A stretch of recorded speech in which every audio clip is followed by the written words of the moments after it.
205वें test के तीसरे दिन मोहम्मद सिराज के एक यॉर्कर गेंद आती है और जैक रोली को बाहर लेकर जाती है, और इसी के साथ भारत ने खेल खत्म होते होते, मतलब वो अंतिम गेंद थी, उसके बाद तो खेल ही खत्म हो गया था। उस बंदे ने अपनी 5वीं बॉल पर जैक रोली को आउट करके भारत को एक बहुत बड़ी खुशी दे दी है कि जाते जाते भाई एक विकेट तो हम लेकर जा रहे हैं, और एक विकेट गिरने से कहीं ना कहीं इंग्लैंड का मनोबल कमजोर जरूर होगा। अब भारत को अगर इस टेस्ट मैच को जीतना है, आज चौथा दिन है, आज अगर भारत को इस टेस्ट मैच को जीतना है तो भाई आज ही सबको ऑल आउट कर दो और 5वें टेस्ट मैच को जीत के सीरीज को बराबर कर लो। वहीं इंग्लैंड के पास भाई 324 रन अभी भी चाहिए जीत के लिए। भारत ने जो लक्ष्य दिया था वो दिया था 374 रन का, एक बहुत बढ़िया लक्ष्य दिया था। हालांकि थोड़ा सा तेजी से ये खेले हैं, 50 रन बना लिए, लेकिन 50 पे एक विकेट भी गिर गया है। इनका जो बेन टक्के थे भाई वो भी थोड़ा सा चोटिल है, क्योंकि आकाशदीप की एक गेंद आती है, उंगलियों में लग जाती है और उसके बाद बुरी तरीके से झटपटाता है, तो कहीं ना कहीं एक विकेट हो चुका है। दूसरा बेन टकेत की उंगली में चोट लगी है, तो कल वो आएंगे, उनके साथ ओली पोप आएंगे, तो फ्रेश रहेगा सब कुछ मामला, और भारतीय बॉलर्स भी फ्रेश रहेंगे। अब दोनों के पास मौका है भाई, ये मैच किसी भी कंडीशन में ड्रॉ तो नहीं होना है, इस मैच का रिजल्ट ही आना है। अब ये रिजल्ट भारत की तरफ जाएगा, इंग्लैंड की तरफ जाएगा, एक अलग कहानी, क्योंकि 324 रन बनाना इंग्लैंड बेसबॉल के लिए जानी जाती है। मात्र एक विकेट उनका गया है, तो क्या वो कमाल करेंगे या फिर भाई भारतीय बॉलर्स का एक बार फिर से जलवा जलाल देखने को मिलेगा? क्या कुछ होगा ये तो आज आपको पता चलेगा, लेकिन फिलहाल बात कर लेते हैं यशस्वी जायसवाल को लेकर, आकाशदीप को लेकर, वॉशिंगटन सुंदर और रविंद्र जडेजा को लेकर, जिन्होंने इस पारी को इतनी सुंदरता से रचा कि भाई एक बहुत बड़ा लक्ष्य रखने में कामयाब रहे। सबसे पहले तो यार यशस्वी जायसवाल को लेकर बात कर लेते हैं। यशस्वी जायसवाल 118 रन, कमाल की पारी, मतलब कि इस पूरी सीरीज में पहले मैच में इनका शतक आया था, पहले मैच की पहली पारी में, और अंतिम मैच के अंतिम पारी में इस बंदे का शतक आया है और कमाल नजर आए हैं। बीच में भी 2 हाफ सेंचुरी इसके बल्ले से आई है, और यशस्वी जायसवाल अब उन लोगों की लिस्ट में शामिल हो गया है भाई जिन्होंने एज ए ओपनर इंग्लैंड में आकर 2 सेंचुरी लगाई है, और 2 सेंचुरी इस बंदे के नाम पर भी है, जिसमें केएल राहुल, राहुल द्रविड़ और रवि शास्त्री जैसे बड़े बड़े दिग्गज प्लेयर जो है इसमें शामिल है। उस लिस्ट में भाई अपने यशस्वी जायसवाल भी चला गया, और कमाल है यार, मतलब 23-24 साल का लड़का इस तरीके से भारत को फाइट बैक करा के देता है, वो कमाल है। और यशस्वी जायसवाल से आपको उम्मीद है और भी आगे सीरीज में बहुत सारी रहेंगे।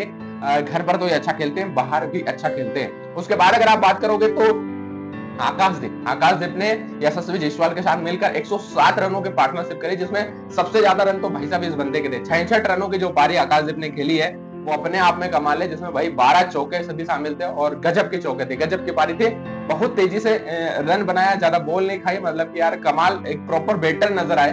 प्रॉपर तो आप नहीं बोल सकते हो, लेकिन भाई इंग्लैंड के धुनाई इस बंदे ने कमाल करी, मतलब विकेट भी लेना है, बैटिंग भी करना है। और नाइट वॉचमैन जो आता है भाई, उससे आप क्या ही उम्मीद करोगे कि यार वो विकेट बचा दे और जैसे तैसे आपका दिन निकाल दे। दिन तो निकाला, दूसरे दिन आके रेलाई भी कर दी भाई, दूसरे दिन आकर जबरदस्त तरीके से इंग्लैंड की पिलाई भी कर दी। उसके बाद करेंगे सर रविंद्र जडेजा की बात, भाई जो बंदा कमाल है यार, एब्सोल्यूट है यार, पहले मैच में शतक और अब फिर हाफ सेंचुरी, कमाल है यार। और जडेजा इस पूरी सीरीज के 3rd हाईएस्ट रन स्कोरर है, मतलब भारत के सब शुभमन गिल ने सबसे ज्यादा रन बनाए, उसके बाद केएल राहुल ने बनाए, और उसके बाद फिर रविंद्र जडेजा ने बनाए। रविंद्र जडेजा को लेकर काफी ज्यादा चर्चा हो रही थी सीरीज शुरू होने से पहले कि यार विराट ने रिटायरमेंट ले लिया, रोहित ने रिटायरमेंट ले लिया, अब जडेजा को भी इस सीरीज में ले जाने का कोई फायदा नहीं, इनको भी रिटायरमेंट ले लेना चाहिए।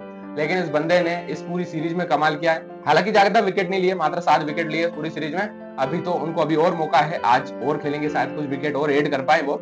बट भाई जिस तरीके से इस बंदे ने रन बनाए हैं कमाल है, और एक स्टेटमेंट स्ट्रॉन्ग दिया कि भाई अब आप मुझे बताओ कि मुझे रिटायरमेंट ले लेना चाहिए या मुझे कुछ टाइम और खेलना चाहिए। ये एक स्ट्रॉन्ग स्टेटमेंट रविंद्र जडेजा ने सभी लोगों को दिया है, तो कमाल की पारी। उसके बाद आप बात करोगे भाई वॉशिंगटन सुंदर के, इस बंदे ने भी पिछले मैच में सेंचुरी लगाई और इस मैच में आकर भी कमाल की पारी खेली। आप देखो रविंद्र जडेजा के साथ जब ये खेल रहे तो 23 बॉल में 17 रन थे, और जैसे जडेजा आउट हुए फिर उनको लगा कि भाई अब तो प्रसिद्ध कृष्णा है, अंतिम मौका है, इनको ज्यादा बॉल देंगे तो ये बंदा आउट हो जाएगा। तो इस बंदे ने खुद बैटिंग करी और तगड़ी बैटिंग करी, मतलब उसके बाद अगली 23 गेंदों के अंदर 36 रन बना दिए, मतलब कमाल है। पहली 23 गेंदों में 17 रन, अगली 23 गेंदों में 36 रन और 4 चौके 4 छक्के, क्या कमाल की पारी। और भाई हाफ सेंचुरी भी जड़ दी और भारत को एक अच्छी पोजीशन में लाके खड़ा कर दिया। तो ये कुछ बैटर्स हैं, यशस्वी जायसवाल, वॉशिंगटन सुंदर, रविंद्र जडेजा, आकाशदीप, जिन्होंने कमाल की पारी खेली है और भारत को एक अच्छी पोजीशन में लेकर गए। और भारत की दूसरी इनिंग में भाई 2nd हाईएस्ट स्कोरर आकाशदीप है भाई, ये बंदा भी अपने आप में कमाल है। और अभी मौका है भारत को विकेट दिला के ऐतिहासिक जीत दिलाने का, क्योंकि अगर ये जीत हमें मिलती है तो इस सीरीज को बराबर करने में हम कामयाब रहेंगे। वही अंग्रेज पूरी कोशिश करेंगे कि भाई 324 रन बना लो और इस मैच को अपनी झोली में डाल लो। अब आपको क्या लगता है भाई, ये मैच किधर जाएगा? आप मुझे कमेंट में जरूर बताना। लेकिन जिस तरीके से टीम इंडिया ने कमबैक किया है वो अपने आप में कमाल है। और सिराज भाई 27 मैचों के अंदर 100 विकेट पूरे कर लिए, और अभी पहली पारी में 4 विकेट लिए थे, अभी फिर 1 विकेट ले चुके हैं और जैक रॉली को आउट करके एक बहुत बड़ा टेंशन खत्म कर दिया, क्योंकि पिछले मैच में या फिर कहो कि इसी मैच के पहली पारी में इस बंदे ने सबसे ज्यादा रन इंग्लैंड की तरफ से बनाए थे, उसको आउट कर दिया और बेन डकेट को चोटिल कर दिया। यानी लगभग इनके ओपनर्स को तो डिस्ट्रॉय कर दिया, जो कि बेसबॉल के लिए जाने जाते हैं। मतलब बेसबॉल में अगर आप बात करोगे तो भाई इनके पूरी टीम में ये शुरू के 2 ओपनर्स हैं जो बहुत तेजी से रन बनाते हैं। बाकी ओली पॉप, जो रूट, फिर आपको ये स्मिथ वगैरह धीमे खेलते हुए नजर आएंगे, इतने फास्ट रन नहीं बनाएंगे। तो ओपनर्स में से एक को आउट करना, दूसरे को चोटिल करना, ये बहुत बड़ा अचीवमेंट भारतीय टीम के लिए है, आप ये बोल सकते हो।